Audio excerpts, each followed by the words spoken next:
Hey folks, we are live right now on Back to Basics. If you have any, we'll be starting in a few seconds, so stay tuned with that. We're gonna,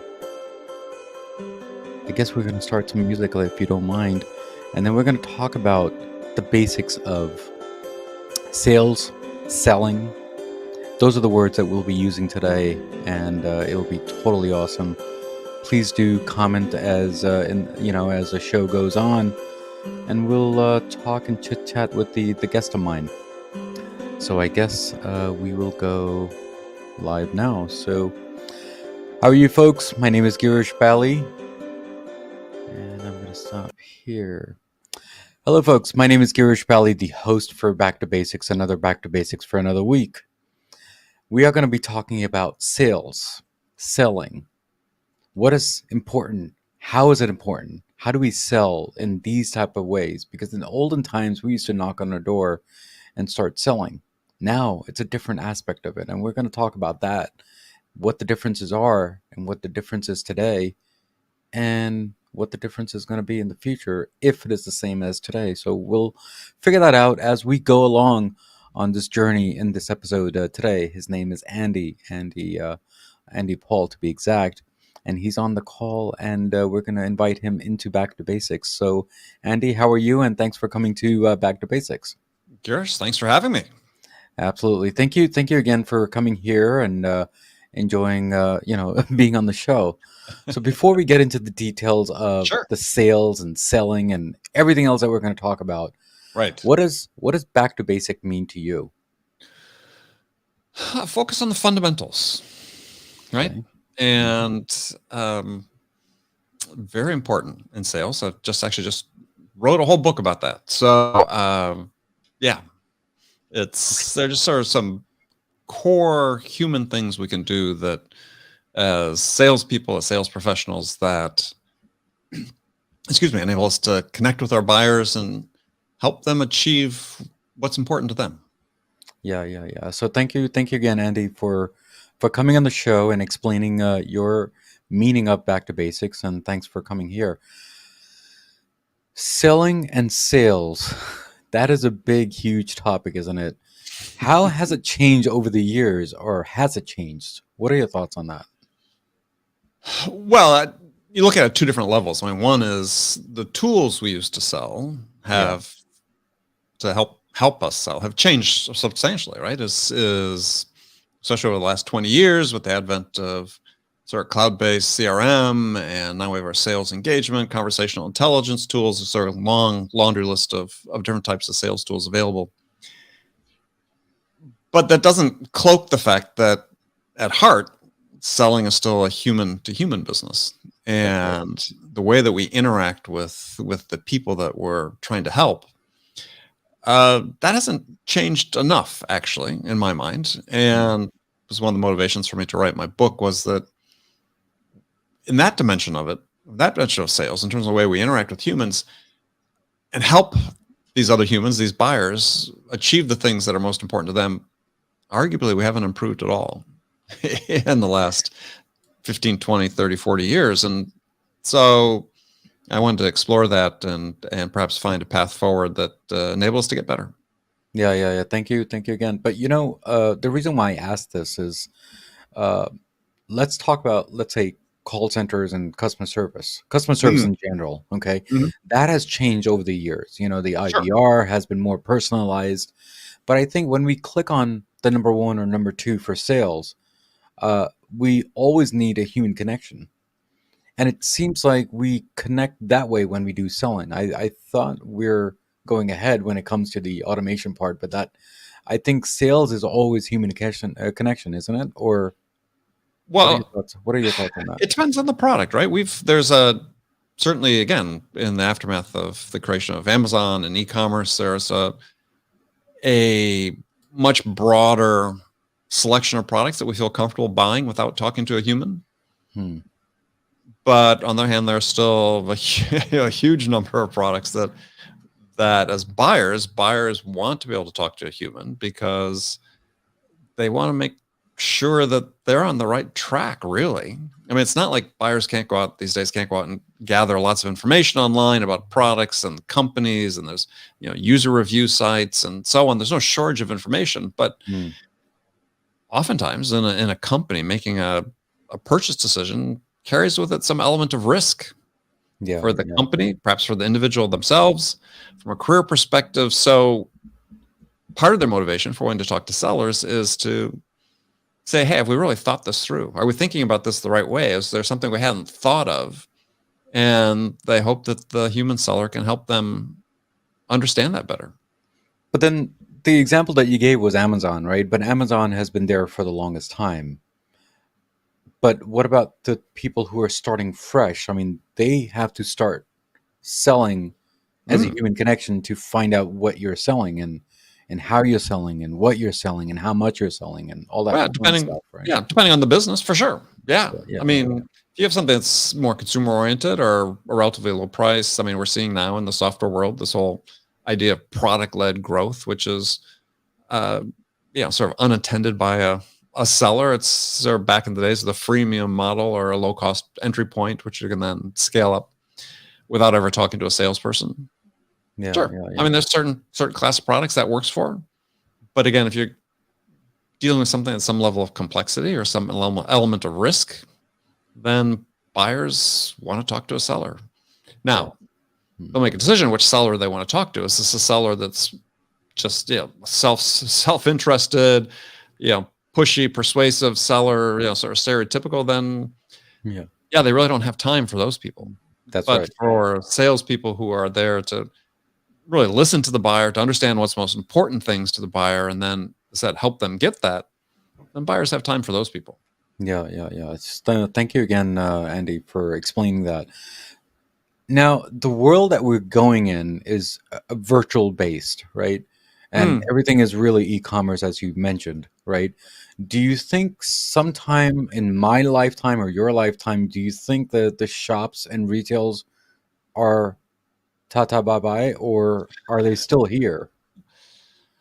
Yeah, I mean, I'm not really an expert in that field, but my own opinion is that just start with the fact that they're still here.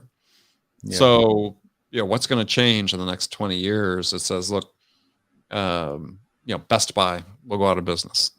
I mean, the right. fact is that that's still a very substantial fraction of consumer electronics purchases are made through brick and mortar stores. That's What right. happens is people research it online, but there's still, broad swath of people that want that validation in the decision they made by going into a store and talking to a sales clerk. Yeah, And similarly with auto buying. I mean, everybody claims on one hand they hate going to auto dealerships and dealing with the salespeople there, but they provide a service. yeah. I mean, because you can certainly buy almost any car you want online today without ever going into a dealer. Yet, not most people don't do that. Of course, of And course. and so I think it's part of that is they want that. I said that reassurance that they're making the right choice, the validating of the decision. And yeah, I don't see that going away anytime soon. I think that the alternatives will become more sophisticated, Hmm. more tuned into people's individual preferences, and will make it easier. Hmm. But it's a human personality type. Yeah, yeah. Thank you again, Andy, for explaining that. And I know you're no expert, but I just wanted to pick your brain to see where do you think that we're all going, and from your opinion too. So thank you Well, again for it's that. it's all going to get more automated, more intelligent, more Yeah. tuned into our preferences because it's going to. And the reason why I'm mentioning all these type of questions and similar questions on my other shows is because slowly we're getting into the metaverse, and slowly we'll get into the non-human touch, a new human connection, as we say. So it's Sure, but it depends. Again, it'll depend on the type of product and service you're talking about. yeah, And I think that there's we see these examples already. Is there are already AI driven applications, let's say, used in medical decision making that that's right. say, hey, here's Mr. and Mrs. Patient or Mr. and Mrs. Patient. Here are the alternatives for this procedure you need to go through. Here are the risks. Blah blah blah blah. And research has shown that, yeah, actually they make those applications probably make a better recommendation perhaps than a human doctor. People Yeah, still want yeah, to talk to the human doctor. It's something that's life threatening, something that is a major medical is people want that assurance. And so I'm not sure if that ever goes away. yeah, yeah, yeah. Absolutely. Thank you again for explaining that. So, people who are online, please do comment and ask any questions. Maybe I missed something. Maybe it's a sales question. Maybe it's a selling question. Or what is the difference between the two? What are the differences between the two, Andy? What are your Well, yeah, I mean, sales is the noun and selling's the verb, right? There you go. I There think you that's go. the difference. Exactly, exactly. Yeah. So thank you again. So Andy, you created this book called Sell Without Selling. Selling out. Sell without Sell. selling out. Yeah. So explain that. How did this name come up, and what is this all about? Well, what's about is basically drawing a line in the sand and saying, look, there are these obsolete legacy sales behaviors that we're all familiar with that we see in popular culture. Maybe we've experienced them at perhaps an auto dealer. Not to anything wrong with most people, very professional within auto dealers, but is this, I said, sort of pushy, persuasive, maybe a little sleazy, or comes perception as being a little sleazy, Yeah. purely self-interested salesperson out for themselves, Hmm. as which I call selling out. Those are what I call salesy behaviors, and we've all experienced them at one point or another. So The when flip you side, wrote, no, go go ahead. ahead, please. No, no, please go ahead. Well, I believe that those behaviors have no value for buyers. So we Hmm. could stop them today. Today, we could just say universally across the world, everybody that indulges in those types of behaviors, just stop because they don't help you. And if we stop today, no one would be the worse off for it. Hmm.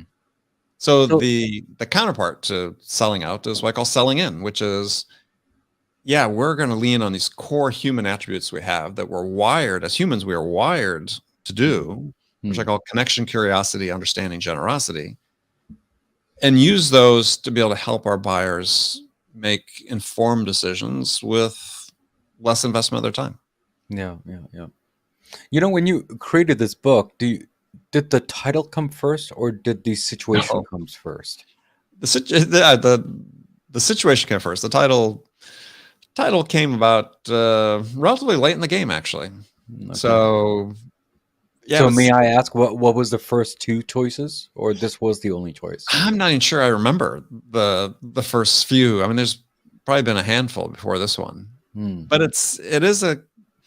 I had the idea. I just didn't. It was nice to have the title, sort of this unifying through line, to pull everything together. Hmm. So yeah, I credit my editor with helping come up with that Oh, title. awesome, awesome. Yeah, Thank you, editor, for yeah, that. Amanda Lewis. Awesome, awesome. Thank you again. So let me ask you this. So Sure. how did it trigger for you to start this book? Was there like a gap that no one really had, or this was from your observation? What are your thoughts on that? Uh, a combination. So yeah, I started with my observations and frustrations with the way selling is done, Hmm. and then yeah, I as I started writing it, it was like, yeah, no one's really focused on it this way, Hmm. and so yeah, I did try to fill what I thought was really a pressing need for people to be able to hear the message that there's no there's a bad way to sell, which we don't want to indulge in.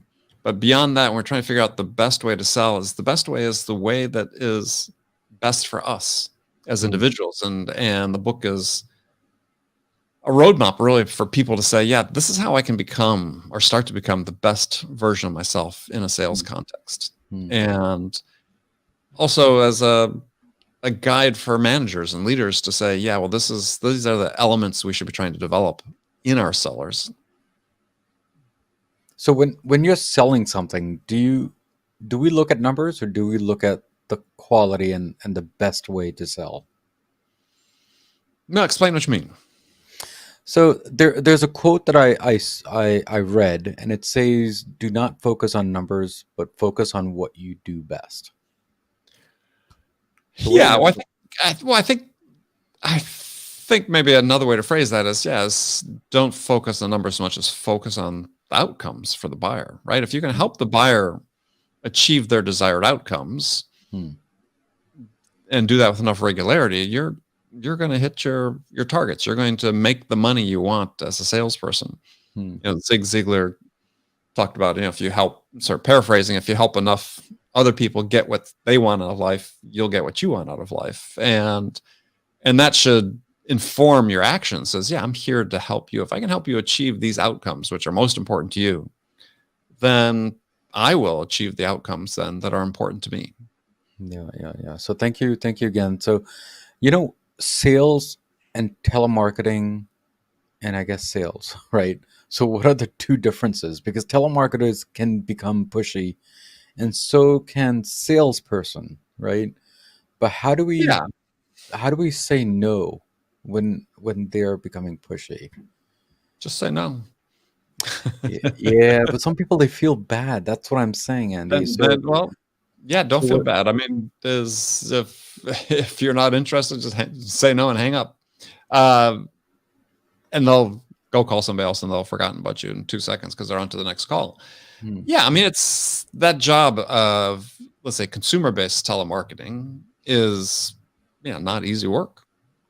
I hmm, mean, and yeah, you sort of develop a little bit of a resilience in terms of, people perhaps being rude to you. Yeah, it's because purely interrupt driven, right? I'm interrupting people doing something else, and sure.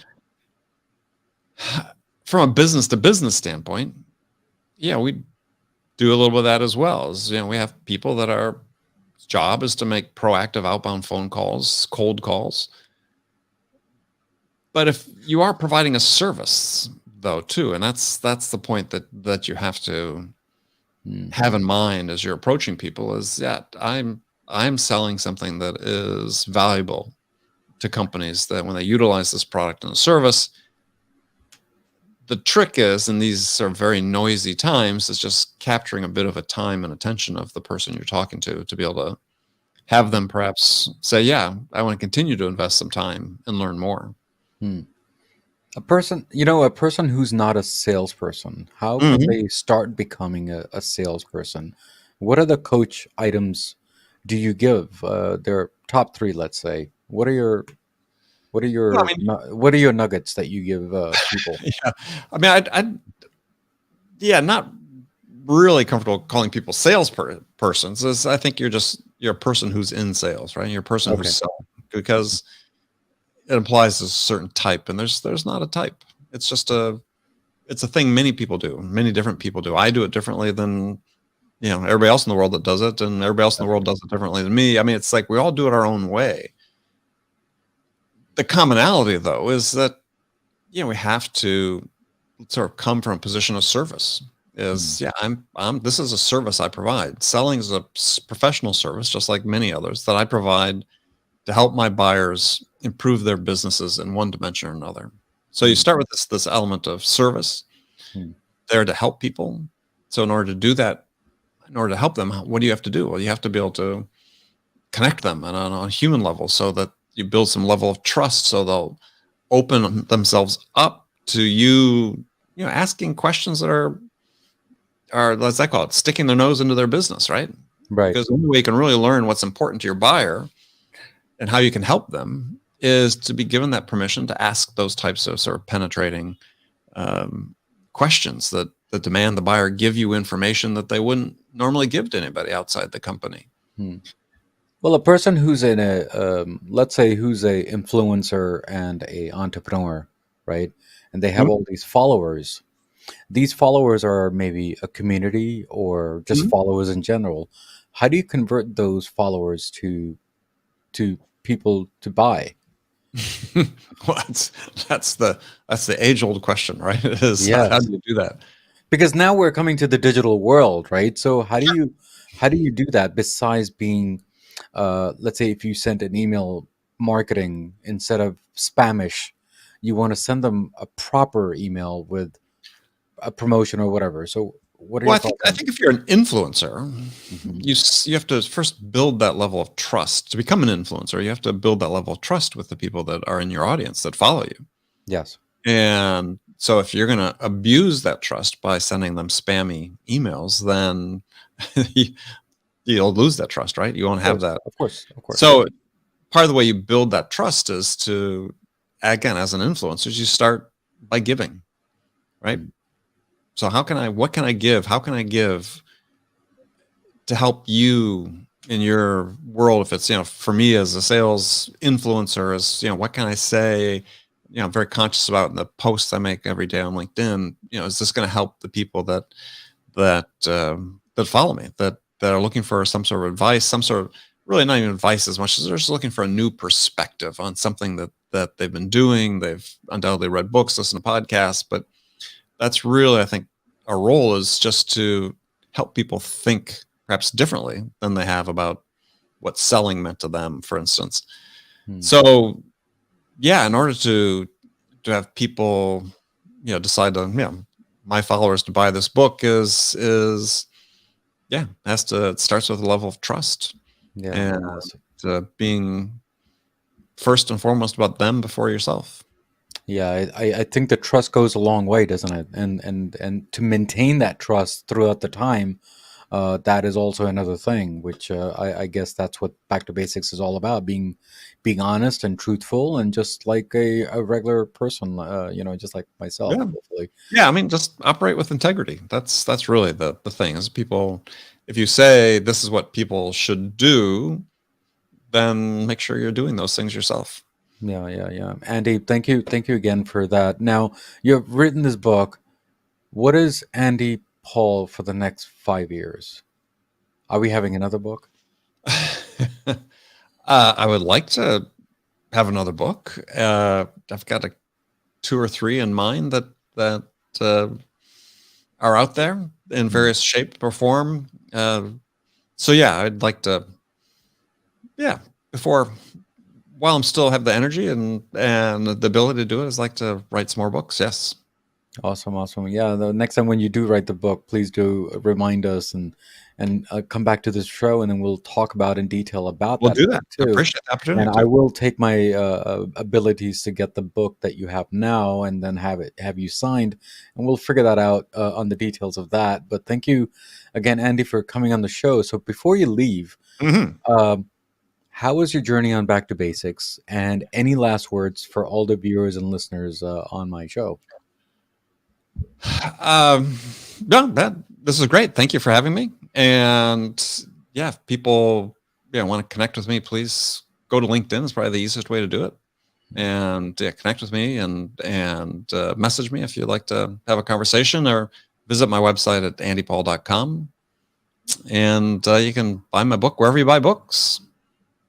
Yeah, yeah, yeah. So thank you again, Andy, Thank you. for coming on the show, and very honored and very grateful, and I'm glad that I connected you on LinkedIn. So Yeah, me too. thank you It led again to for that. this. Absolutely. So, Thank you. guys, we spoke with Andy today, and we talked about the basics of selling and sales, and how to be salesy, and how to be human connected, and how to build that trust that between the customer and you. Now, yes, in the middle of the episode, I did mention that there was a quote of the day, but the quote was already mentioned earlier during the episode. And here's the quote anyway, and I'm going to repeat it: do not focus on numbers, focus on doing what you do best. And now Andy's already explained the details of this quote, and I'm glad that he did, because you know what? It really it's up to you how you want to deal with sales and be salesy, and a human connection too. As usual, as always, what do I always say at the end of the episode? Everything in life goes back to basics, and that's what we did today, guys. Guys, take care. God bless. Keep on commenting on all my episodes, because it does help me to go beyond and be a great person thanks to you guys. And there are three things in every episode, including today's, is the best, which is the content and the guest and definitely the host. Guys, take care. God bless. And see you next week on Back to Basics. Take care. God bless. And we are going to be ending the live soon. So thank you again, guys. God bless. And please do comment all of the stuff. The show is great because of you guys and your support. So thank you again, guys. And I will